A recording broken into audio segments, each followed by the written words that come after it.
Buenas tardes, grupo de Derecho Canónico.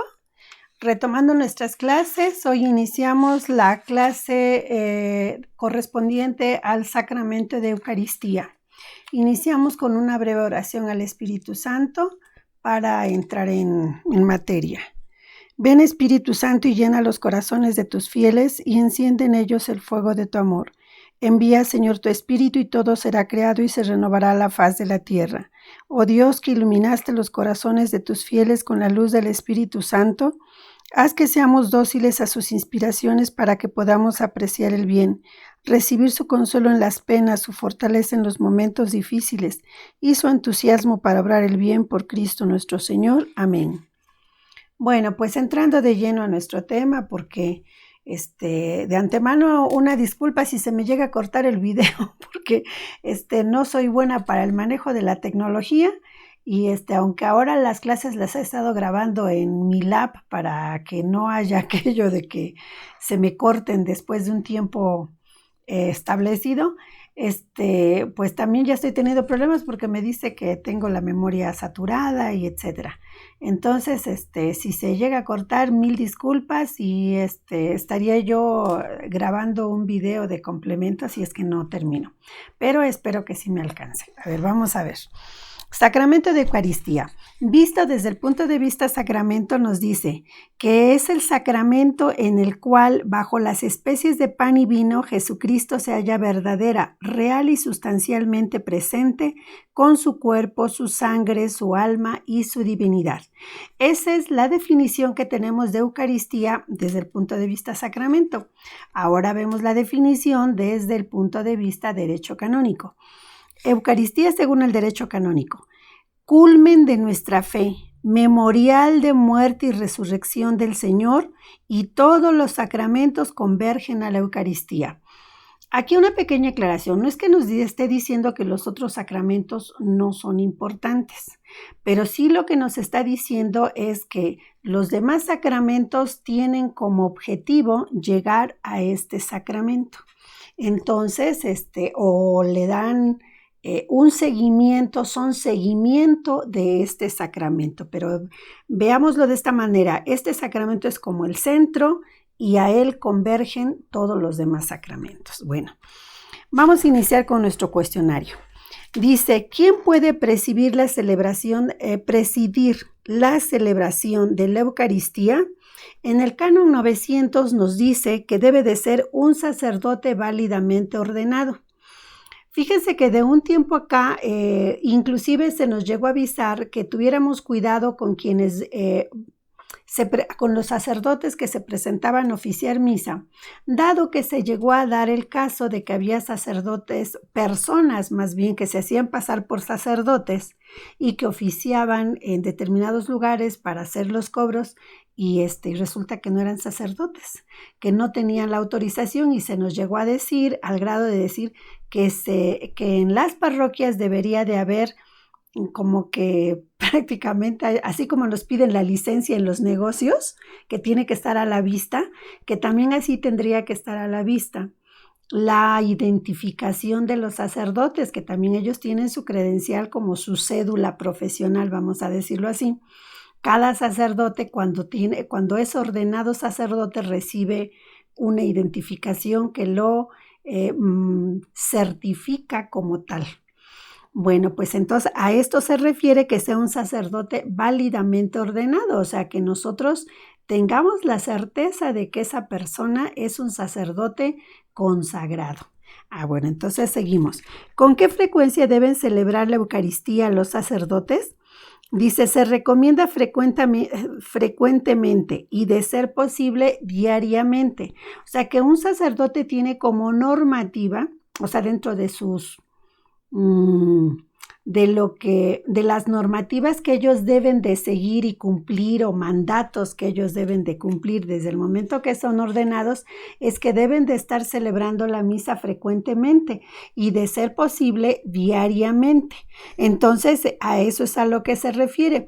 O sea, que un sacerdote no puede, pues no sé, pasar un lapso de un mes porque esté de licencia o sea, porque esté de permiso o de vacaciones o algo por el estilo, sin oficiar misa tanto tiempo. Debe de hacerlo lo más frecuente posible y, de ser posible, lo ideal es que por lo menos diario, una vez al mes. Una vez diariamente. Pregunta 3. ¿Cuántas misas puedes celebrar por día?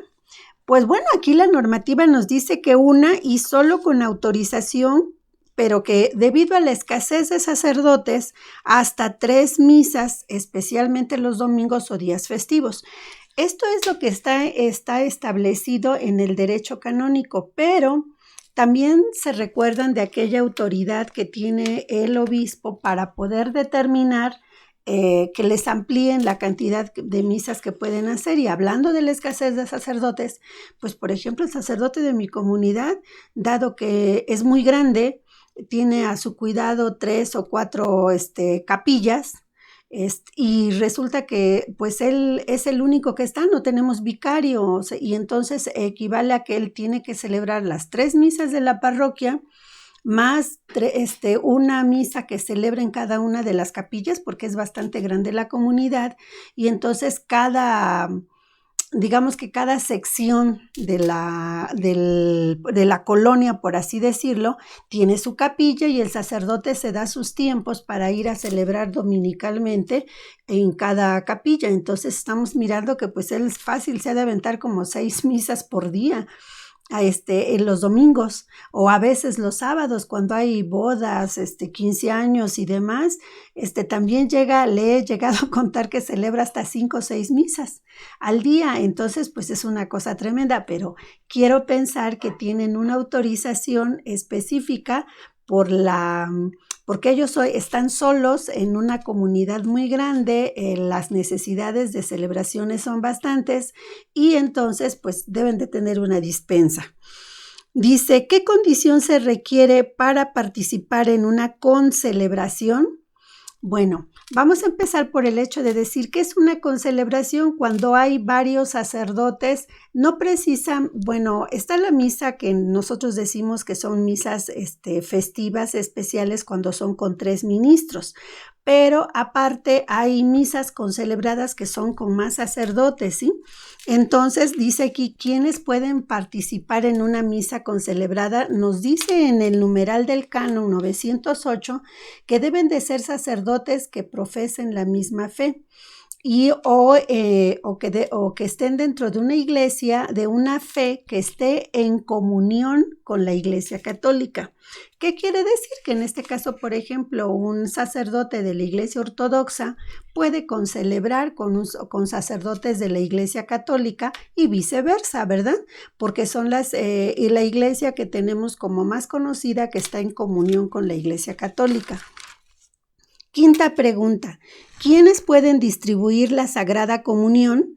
Dice, en el numeral 910 nos dice que puede ser un obispo, un sacerdote, un diácono, o bien algunas personas que están autorizadas como ministros especiales de la Eucaristía.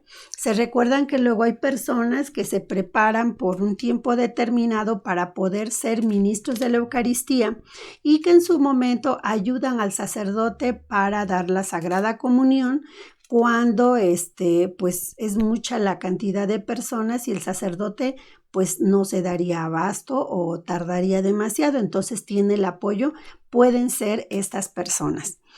Dice, ¿quiénes pueden acercarse a la Eucaristía? En el numeral 912 al 914 nos habla de todo lo siguiente. Se pueden acercar a la comunión todos los bautizados y los niños debidamente preparados. O sea, no puede acercarse un niño que no tenga la preparación previa para recibir la Eucaristía. Por eso tenemos la preparación de catequesis para los niños para poder acceder a este sacramento. En caso de tener pecado grave, ¿puede comulgar?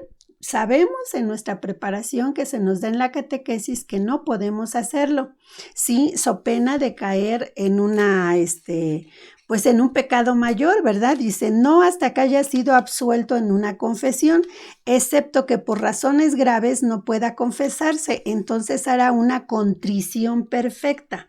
¿Cuál es la contrición perfecta? Si recordamos nuestras enseñanzas, nos dicen que es cuando la contrición perfecta, imperfecta, es aquella que nosotros tenemos cuando nos arrepentimos de haber pecado porque tenemos miedo a ir al infierno, o nos arrepentimos porque, pues simplemente porque sabemos que esto fue malo, fue una mala acción de parte de nosotros a título personal. Entonces, esa es una contrición imperfecta, pero una contrición perfecta es cuando me duelo o me arrepiento de haber cometido ese pecado porque con ese pecado yo ofendí a Dios. Entonces, cuando es por mi dolor de corazón es por haber ofendido a un Dios que ha hecho tanto por mí, que me ama tanto, que llegó hasta el sacrificio por mí, entonces estoy obteniendo una contrición perfecta. Entonces, quien no se puede confesar por razones muy graves, o sea que verdaderamente no tiene acceso en ese momento a la confesión, entonces puede hacer una contrición perfecta y se puede acercar a la comunión bajo la condición de que a la primera oportunidad que tenga tiene que acudir al sacramento de la confesión ante un sacerdote. Dice, y podrá comulgar haciendo el propósito firme de confesarse lo antes posible. Luego dice, ¿en qué consiste el ayuno eucarístico? Esto es algo que en nuestra actualidad, la verdad es que pese a que es un punto importante que se maneja en la catequesis, se ha visto que regularmente las personas como que ya no le dan la importancia que debe de ser, ¿sí? ¿Qué quiere decir con esto? Que hemos visto luego muchas personas que entran comiendo antes de la celebración eucarística y luego a 20, 30 minutos que ya viene la Santa Comunión, se acercan a comulgar. Personas que hemos tenido la pena de acercarnos a decirle, por lo menos sácate el chicle de la boca, se sacan el chicle porque ya van en la fila para la Santa Eucaristía y resulta que van con el chicle en la boca. Y así van a comulgar, no hay respeto al ayuno eucarístico, ¿sí? Entonces, aquí nos dice que se hace hincapié en que debe de ser, o sea, no es posible que tomemos el cuerpo de Cristo y llegue el cuerpo de Cristo ahí irrespetuosamente, como dicen ahí, revolviéndose con los tamales y lo que se hayan comido antes de entrar a la Santa Misa, ¿verdad? Entonces, hay que tener esto en consideración. Dice, ¿en qué consiste ese ayuno eucarístico? En que se debe abstener de consumir alimentos, excepto agua natural y medicamentos, al menos 1 hora antes de recibir la Santa Comunión. Aquí realmente nosotros tenemos que considerar qué tan cariñosa, qué tan amable ha sido la Santa Madre Iglesia con nosotros al ir reduciendo el tiempo del ayuno eucarístico. Hace muchos años, cuando yo hice mi primera comunión, yo recuerdo que el ayuno eucarístico era 3 horas antes de acudir a la Santa Eucaristía. Y todavía haciendo historia de algunas cosas que he leído sobre el catecumenado en las primeras comunidades, asómbrense, era un día completo que debían de tener de ayuno antes de poder acudir a la Santa Eucaristía. Entonces ya vemos cómo la Santa Iglesia Católica, o sea, de alguna manera consciente, afectuosa a las necesidades de nosotros, cada día ha ido reduciendo los tiempos para hacerse más accesible a la comunidad y resulta que nosotros cada vez abusamos más de ella. Entonces, ojalá y tengamos esto en mente. ¿Qué excepciones tiene el ayuno eucarístico? Tiene sus excepciones. Volvemos a ver el amor de la Iglesia. Así dice, no procede para sacerdotes que tienen que celebrar 2 o 3 veces en el mismo día. Aquí pensemos, como les decía, imagínense si mi párroco que tiene que oficiar 5 misas el día domingo, tuviese que hacer el ayuno eucarístico. Con el vinito, pues pobrecito, yo creo que ya tendría el estómago destrozado, ¿verdad? Y aparte de eso, pues estaría mareando ya para la tercera o cuarta celebración sin tomar alimentos, ¿verdad? Entonces, él está dispensado de tomar de hacer el ayuno eucarístico. O las personas, dice aquí, las personas que cuidan a los enfermos o los enfermos específicamente. ¿Por qué? Pues porque por su salud no pueden tener el ayuno eucarístico. Hay personas que a veces por cuestiones de salud, pues nos dicen que debemos de tener 5 colaciones al día, aparte de dice, que son 3 colaciones en el trayecto del día. No, 2 colaciones en el trayecto del día y 3 alimentos fuertes. Si a esto le agregamos que tengo que hacer el ayuno de la Santa Misa, pues no podría, ¿verdad? Pero el asunto es que nosotros tenemos que hacer lo posible por hacer este respeto por lo menos de 1 hora antes de comulgar, aunque estuviésemos dispensado de ello. Dice, todos ellos pueden recibir la comunión sin ayuno previo. Sacerdotes que tengan más de 3 celebraciones. Personas enfermas y aquellas personas que cuidan a los enfermos están dispensados del ayuno eucarístico. En resumen. Pregunta 10. ¿Cada cuándo se puede comulgar? Lo más frecuente posible, y en caso de no hacerlo, se acercará a la comunión mínimo 1 vez al año, especialmente en tiempo de Pascua. ¿Se acuerdan que los mandamientos de la Santa Madre Iglesia Católica nos dicen, está establecido esto, que nos dice comulgar por lo menos 1 vez al año por Pascua o si hay peligro de muerte? Pregunta 11. Dice, ¿cómo debe celebrarse la Eucaristía en la Santa Misa? Ya todas estas vienen establecidas en el numeral del canon 924 a 926, en el 932 y 938. Entonces ahí nos dice que el pan eucarístico debe de estar recién hecho, sin levaduras y con vino natural de uva. Sí, entonces por eso ven que cuando va a haber celebración eucarística se nos dice que tiene que ser un vino especial, o sea, es el vino para consagrar porque es un vino natural. Y ¿cómo se llama? El pan recién hecho. Nosotros nos hemos preguntado, por ejemplo, ¿por qué no pueden consagrar muchas hostias y dejar ahí una gran reserva en el sagrario? Pues por esta razón, porque las hostias tienen que ser recién hechas, o sea, no pueden estar almacenadas tantísimo tiempo, y menos aún si ya están consagradas. Tiene que ser lo más rápido posible su consumo para que cumpla con esta normativa.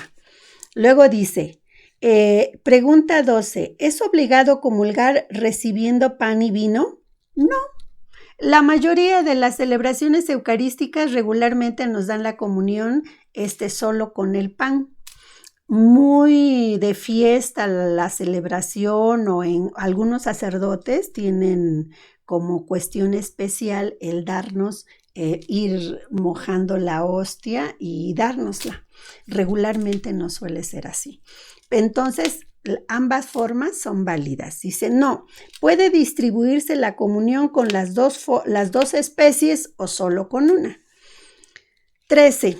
¿Está permitido consagrar una materia sin la otra, vino o pan? O sea, ¿qué me está diciendo? Que si está permitido que en la Santa Misa el sacerdote solo consagre una de las dos formas.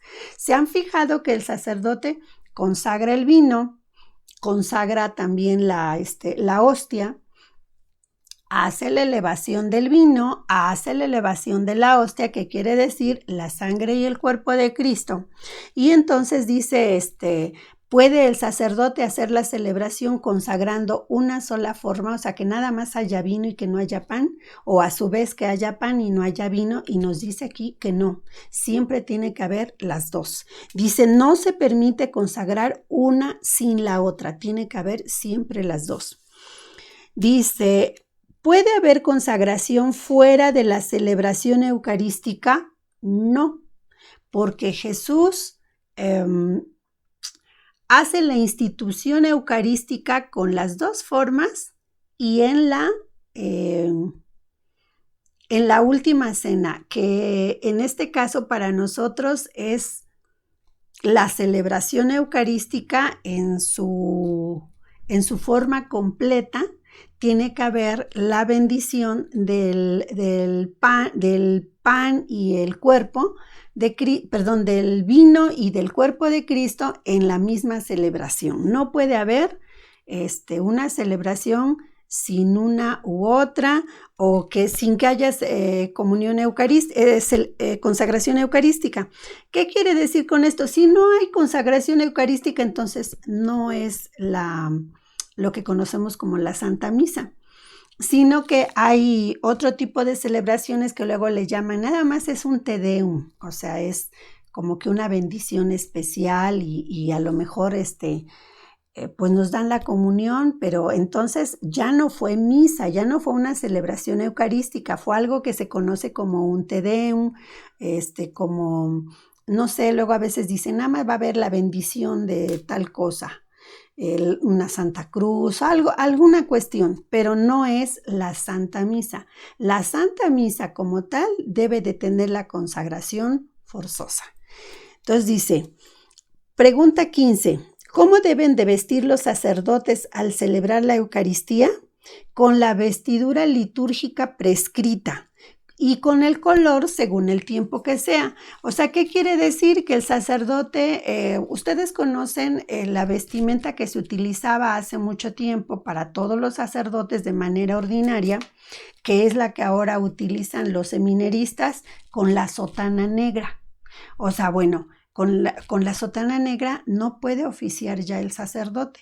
Tiene que utilizar el alba, la casulla, todo del tiempo. El alba siempre su nombre lo dice, alba, blanco. Tiene que ser siempre blanca. Y ya nada más se va a poner la casulla del color según corresponde el tiempo en que esté celebrando, ya sea tiempo ordinario, tiempo en Semana Santa, tiempo cuaresmal, cosa por el estilo, o también porque en la misa se celebre, haya alguna festividad específica en ese día que equivale a que el sacerdote pueda utilizar, por ejemplo, si son santos mártires, o se pone la casulla roja, ¿verdad?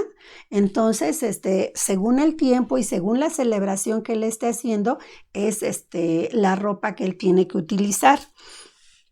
Eso, volvemos a hacer el comentario, está establecido en los libros rituales de cada sacramento.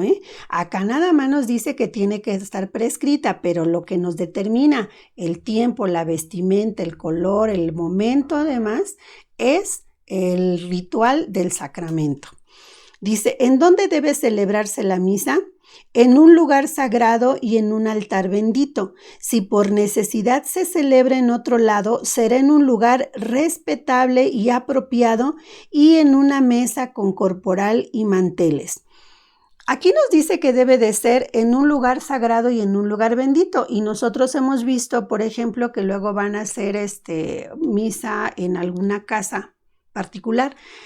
Hasta hace algunos años yo había oído que ya no estaba permitido, pero pues lo vemos que siguen haciendo. Supongo que no está establecido en el canon, pero por alguna razón el obispo ha de haber dado como que un permiso, o ha de haber hecho pues sí, una autorización especial, porque yo he visto que hacen celebraciones a veces en las fábricas. Por ejemplo, el 12 de diciembre se van a las fábricas a hacer una misa especial, van cuando hay difuntos, yo creo que son sacerdotes amigos de la familia o lo que sea, se presta a que vayan a celebrar en el domicilio del difunto.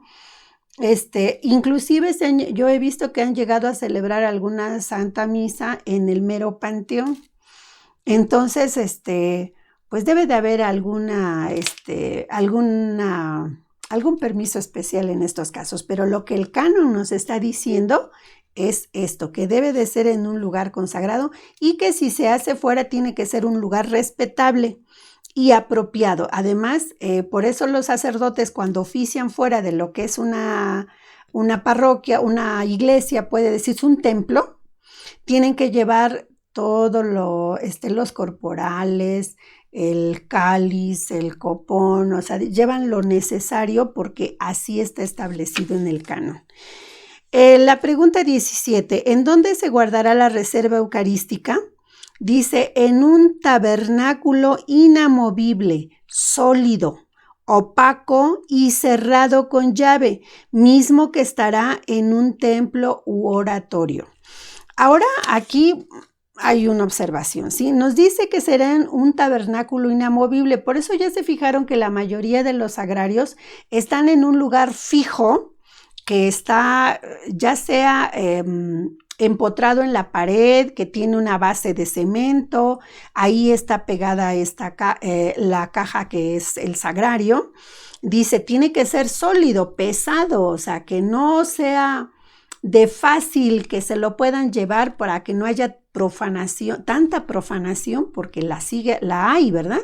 Pero se trata de que se evite tanto como sea posible, que sea pesado y sólido, y que dice que no sea, que sea opaco, que sea de un material tan sólido, pero que no sea de metal precioso, puede decirse así, que se preste a que pues se despiertan las tentaciones de que quieran sustraerlo para otras cosas. Y cerrado con llave, o sea, el Señor tiene que estar bien protegido. Para nosotros como católicos es, como dicen, es el culmen, es lo máximo, el que tenemos al Señor y lo tenemos que proteger de la mejor manera. Entonces tiene que estar cerrado con llave, mismo que estará en un templo u oratorio. Esto sí, no puede haber, esto sí, yo no he sabido, o sea, igual y alguien me diera por ahí un comentario diferente, pero yo nunca he sabido que en un domicilio particular puedan tener al Santísimo de manera permanente, que tengan un sagrario ahí en un domicilio particular. Puede estar el sagrario, pero sin el Señor, sin que haya reserva eucarística ahí.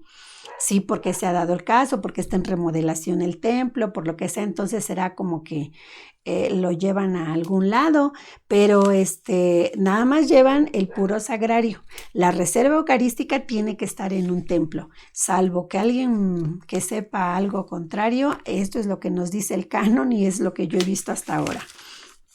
Pregunta 18. ¿Hay un cobro por celebración eucarística? En el canon 945 al 958 nos da toda la normativa de que se puede cobrar, pero lo que nos atañe a nosotros es lo siguiente, no se cobra por la celebración, se cobra por la intención. ¿Qué quiere decir? Por ejemplo, las misas dominicales que no tienen una intención personalizada, no tienen ningún costo, ¿verdad? O sea, esas son para todo el pueblo y entonces en esas no hay ningún cobro. Entonces, a eso es a lo que se está refiriendo, que la celebración en sí no tiene cobro. En dado caso, la celebración de una misa individual, la celebración en sí no tiene cobro. Lo que te están cobrando de esa misa es que la están celebrando por una intención personal, no por la intención de todo el pueblo. Eso es lo que nos cobran ahí. Dice, se cobra por la intención personal. Entonces, si bien se tendrá cuidado de no hacer comercio o tráfico con los costos, o sea, aquí ya es cuando nosotros tenemos que ver que nuestro sacerdote, cumpliendo con su ministerio, pues no debe de haber un abuso en los cobros, ¿verdad? Aunque pues dependiendo del lugar a donde se vayan, uno se asombra de los costos. Hay templos que hacen unos costos elevadísimos, pero pues como ya habíamos visto en algún punto anterior, dice que tiene que ir de acuerdo al lugar, ¿verdad? Entonces, pues debe de haber lugares donde se considera que el poder económico del lugar se presta para ese tipo de costos, ¿verdad? Bueno, entonces nos dice aquí, punto 19, ¿puede hacerse una misma celebración con diferentes intenciones? Y nos dice que no. Sí, entonces aquí, ¿qué nos está queriendo decir? O sea, no puedes, en este caso el sacerdote no puede hacer una misma misa, dice, con intenciones diferentes. O sea, ¿qué quiere decir? A lo mejor no puedes celebrar esta misa con la intención de una niña que va a hacer su primera comunión, con a lo mejor, pues no sé, una boda. Dice aquí que tiene que haber celebraciones individuales para cada intención, cosa que pues yo también he visto. No, aquí sí me declaro realmente desconozco si los sacerdotes en su momento, cuando van a hacer una misma celebración con dos intenciones, haya que ellos tengan que pedir alguna autorización especial, porque hemos visto misas en donde va a haber una boda por parte de los papás y también hay la primera comunión de una o dos hijos, ¿verdad? O va a haber, se casan los papás y a su vez hay un bautismo. Igual y también puede ser que digan la misa es de intención del matrimonio y únicamente un poco antes o al terminar la Santa Misa se haga el sacramento del bautismo, ¿verdad? A lo mejor eso es lo que haya sido, pero nosotros lo tomamos como un solo evento. Aquí me declaro ignorante de cómo se tiene que manejar esto, pero en el canon nos está diciendo que no puede haber dos intenciones diferentes en una misma celebración. Dice, ¿qué hacer cuando el solicitante entrega una cantidad de dinero sin especificar la cantidad de misas? Bueno, hay personas que luego llegan y dicen, vengo y le doy esta cantidad porque quiero que haga misas para, no sé, que todo lo sea utilizado en misas para mi mamá, por ejemplo. Mi mamá falleció y quiero que le hagan misas con esta cantidad, pero no dice cuántas misas. Bueno, entonces, ¿qué va a hacer el sacerdote? Entonces dice, el sacerdote sacará cuenta según el pago por misa establecido en esa área, para saber el número de celebraciones. Si la persona nada más llegó y dejó la cantidad y dijo misas de difunto para la persona X, entonces el sacerdote dice, bueno, ¿cuántas misas? Bueno, pues si dejó tal cantidad, vamos a decir, dejó 500 pesos y la misa aquí cuesta 100 pesos, le voy a hacer 5 misas. Entonces, a eso es a lo que se refiere aquí, que realmente esto es algo poco usual. Se puede llegar a dar, pero es muy poco usual, ¿sí? Normalmente uno va, pregunta y ¿cuánto cuesta la misa? Me cobran tanto, entonces mando a hacer 30 misas todo el mes para misas de difuntos. Ya bueno, ya es otra cosa, pero puede haber sus posibilidades. ¿Hasta cuántas misas puede cobrar un sacerdote? O sea, ¿hasta cuánto dinero puede recibir un sacerdote? Dice, no más del equivalente a una misa diaria. Fíjense cómo de alguna manera la iglesia está consciente de que todos somos humanos y a veces las cosas se pueden prestar para mal, ¿verdad? Así como decimos que los políticos no pueden tener más ingresos, supuestamente, que los que están establecidos en su sueldo y no pueden, ellos tienen que hacer una declaración patrimonial previa a entrar a ocupar un cargo público para evitar el enriquecimiento ilícito, que ya vemos que se pasan esta situación por el arco del triunfo porque ellos la cumplen, pero luego resulta que se enriquecen los hijos, los nietos, los abuelos, todo el mundo ahí se hace rico para que ellos cumplan con la normativa de no enriquecerse más que lo que marca su ingreso, más su patrimonio. Su patrimonio no debe crecer más que en ese monto. Bueno, pues aquí en el caso de los sacerdotes, digamos que hay algo similar ahí, ¿sí? Ellos no pueden recibir más dinero que el equivalente a que hayan estado, que alguien les haya estado haciendo, vamos a verlo así, una donación del equivalente a una misa por día, para que elevado al año es lo único que ellos pueden recibir, ¿sí? ¿Para qué? Pues para que no se preste a malas intenciones también esto de que estén recibiendo dinero de más de una manera poco clara, que se pueda prestar a mala interpretación dentro de la iglesia. Entonces, pregunta 22. ¿Cómo se llevará el control de cobros y celebraciones? El párroco tendrá un libro en que anotará fecha de la celebración, intención de la Santa Misa, importe del cobro, y este libro será examinado por su delegado al menos una vez al año, ¿sí? Fíjense, aquí vuelve a haber así como que otro nudito para que no vaya a haber malos manejos. Ellos tienen que llevar su control, independientemente de que ya en alguna clase anterior yo les había comentado que no todo el dinero que cobran los sacerdotes, o que en este caso que cobra la parroquia por una celebración, es un dinero que se va completito para el sacerdote o para la iglesia, ¿no? Ellos tienen que hacer unas divisiones en donde mandan al arzobispado otra parte que se va al Vaticano, y la parte que se queda para los servicios de la de la propia parroquia, y una mínima cantidad que es con la que va a contar el sacerdote para su sostén personal, ¿sí? Para sus necesidades personales. Entonces, digamos que ese conteo o esa división se tiene que sacar de este libro, en donde el sacerdote va indicando las celebraciones que haya hecho, que vaya realizando por día, porque en función a esas van a sacar esas divisiones que se tiene que mandar. Lo que se manda a la diócesis, aquí al obispado, pues es para que las obras que dentro de la diócesis se estén haciendo, la parte que se va al Vaticano para las obras de la iglesia en general. Bueno, pues hasta acá eso es lo que tenemos nosotros, que compete a lo que es la Eucaristía visto desde el punto de derecho canónico. Nuestro libro de derecho canónico tiene unas preguntas que vienen al final de nuestro tema. Vamos a contestar la mayoría que nos dice aquí. Dice: ¿puede negarse la Eucaristía a alguien que se acerca a comulgar?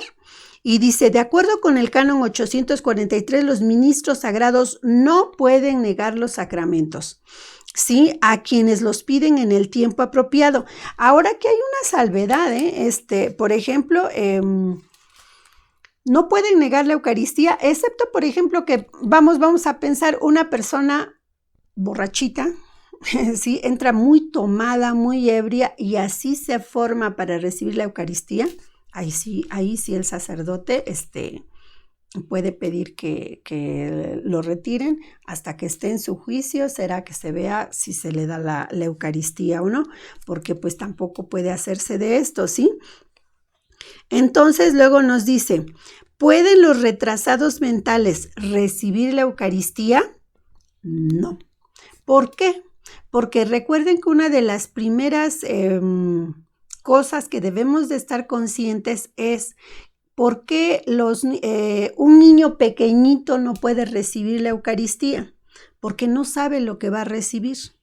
Un niño que tenga problemas mentales tampoco sabe lo que va a recibir. Por esa razón no puede tener acceso a la Santa Eucaristía.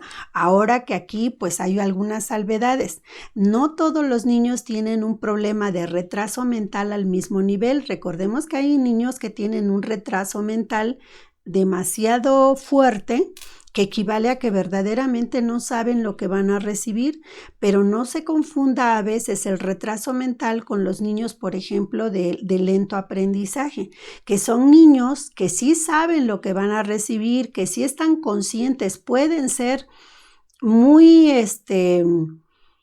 O sea, están muy, muy, muy conocedores de lo que es Dios, solamente que pues su preparación llevó mucho más tiempo, tienen un límite de comprensión, o sea, a ellos no les vamos a dar un análisis de un evangelio de San Juan, por ejemplo, porque no nos lo van a comprender, pero sí tienen conciencia de lo que van a recibir.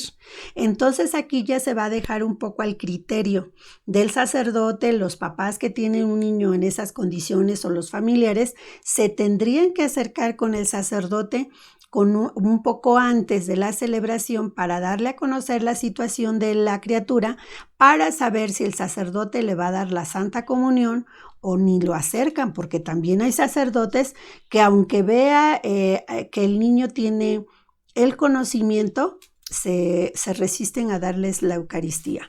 Pero lo ideal es que se hable con el sacerdote un poco antes. O sea, me ha tocado ver, conocer más que nada a alguna persona que tenía a su criaturita enferma, la llevaban en silla de ruedas porque el niño ya tenía atrofiados, no solamente tenía problema de aprendizaje, sino que también ya tenía atrofiado parte de su cuerpo, pero la niña comprendía perfectamente todo lo que le rodeaba, nada más que ya no podía expresarlo y ya la llevaban en silla de ruedas, pero la niña había comulgado, había hecho su primera comunión y todo.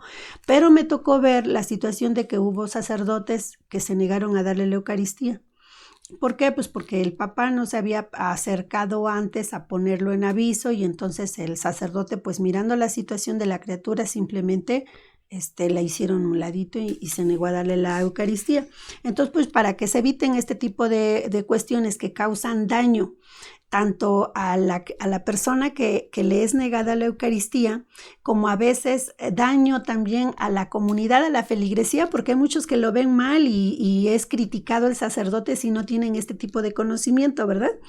O ay, qué payaso el sacerdote que no le quiso dar, ay, no, ni vayas con ese padre porque es bien grosero, o cosas por el estilo. Entonces, para evitar ese tipo de cosas, lo mejor es comentarlo antes, ver la posibilidad, o en su defecto, acudir siempre a la misma parroquia donde ya es conocida la persona enfermita y que le dan la Eucaristía. Seguimos. Pregunta, ¿cuántas veces al día se puede recibir la Sagrada Comunión? Yo tenía conocimiento que solo hasta 3 veces, no más, ¿sí? Pero alguien, desconozco si por alguna razón, bueno, los sacerdotes son cosa aparte, pero en este caso para nosotros como parte de la feligresía, máximo 3 veces. Aquí nos dice, se determina que una persona que ha recibido la Eucaristía puede recibirla de nuevo en el mismo día solamente durante la celebración de la Eucaristía. Se ha presentado la duda, ¿puede una persona recibir la Eucaristía varias veces en un día si es que la recibe en el contexto de la misa? O bien, que habrá que traducir la palabra latina iter de nuevo como una segunda vez. La Comisión Pontificia para la Interpretación Auténtica del Código de Derecho Canónico determinó que debía interpretarse una segunda vez. Entonces, perdón, yo me había equivocado. O sea, yo sabía esto, que solamente se recibía 2 veces, pero en algún momento, en alguna de mis clases, una señora que es ministro de la Eucaristía, hizo el comentario de que el sacerdote le había autorizado que podía recibir la comunión hasta 3 veces al día. Ahí sí, vuelvo a lo mismo, me doy ignorante de esa situación. Hasta donde yo sabía, 2 veces, no más.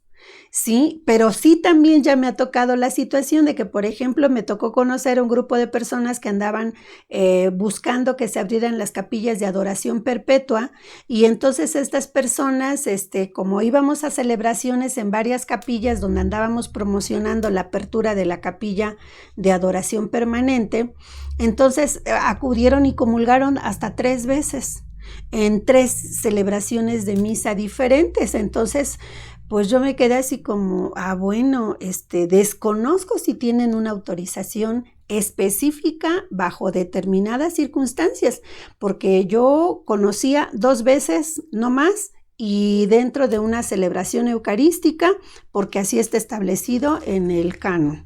Pero bueno, proseguimos. Última pregunta, dice, ¿se puede utilizar una homilía a la que se le ha quitado, una hostia a la que se le ha quitado el gluten para la comunión de una persona que no tolera el gluten en la harina de trigo? Dice, la congregación dijo que el pan bajo en gluten es materia válida, con tal que las hostias contengan la cantidad suficiente de gluten para la elaboración del pan y que no se le añadan materias extrañas y que el procedimiento para fabricar esas hostias no altere la naturaleza de la sustancia del pan. O sea, ¿qué quiere decir? Que sí. Ahora aquí la situación habría que comentar. ¿Qué tan posible es que alguien que esté tan mal de salud, que no pueda tolerar el gluten, mande a hacer sus hostias especiales para que las lleve ante el sacerdote, las consagren y luego pueda recibir la Santa Comunión? Por otro lado, viene aquello como de decir, el cuerpo de Cristo en la Sagrada Eucaristía puede hacernos daño. Es el Señor de la vida. Sí, yo pensaría que no, pero bueno, el canon de derecho canónico nos dice que son aceptadas las hostias sin gluten, ¿sí? O bajas en gluten, siempre y cuando no alteren la sagrada forma, ¿sí? Dice, si el fiel fuera incapaz de consumir esta pequeña cantidad de gluten, entonces recibirá la comunión solamente bajo la especie del vino.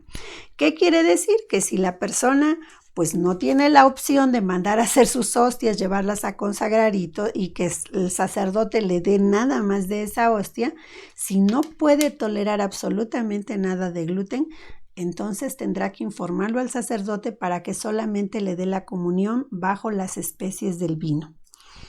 Bueno, pues con esto concluimos nuestra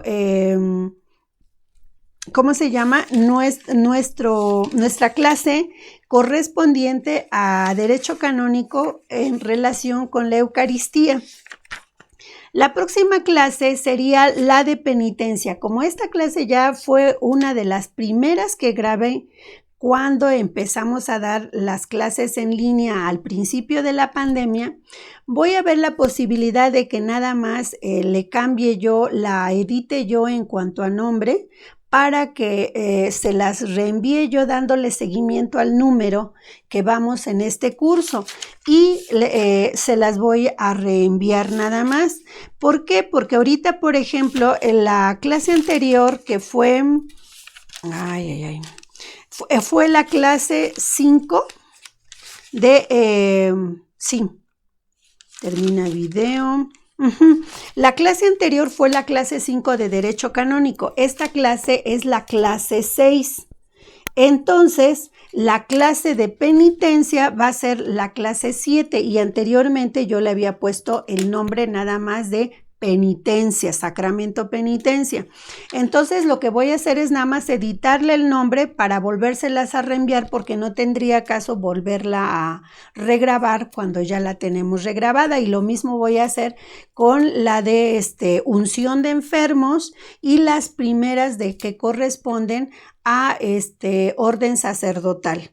¿Para qué? Para que estas ya nada más se las voy a reenviar y ya rápido nos podamos proseguir con la de orden sacerdotal para finiquitarla y ya luego seguirnos con este matrimonio, que es lo único que nos faltó ver en el semestre pasado, que quedó inconcluso, para que este semestre pues lo terminemos y nos vayamos con calma y con el tiempo necesario. Pues nos despedimos con una breve oración a la Virgen Santísima y espero que quede comprensible esto. Contigo voy, Virgen pura, y en tu poder voy confiada, pues yendo de ti amparada mi alma volverá segura. Dulce Madre, no te alejes, tu vista de mí no apartes, ven conmigo a todas partes y nunca solo nos dejes. Ya que nos proteges tanto como verdadera Madre, haz que nos bendiga el Padre, el Hijo y el Espíritu Santo. Amén. Que tengan excelente semana. Nos vemos en 8 días.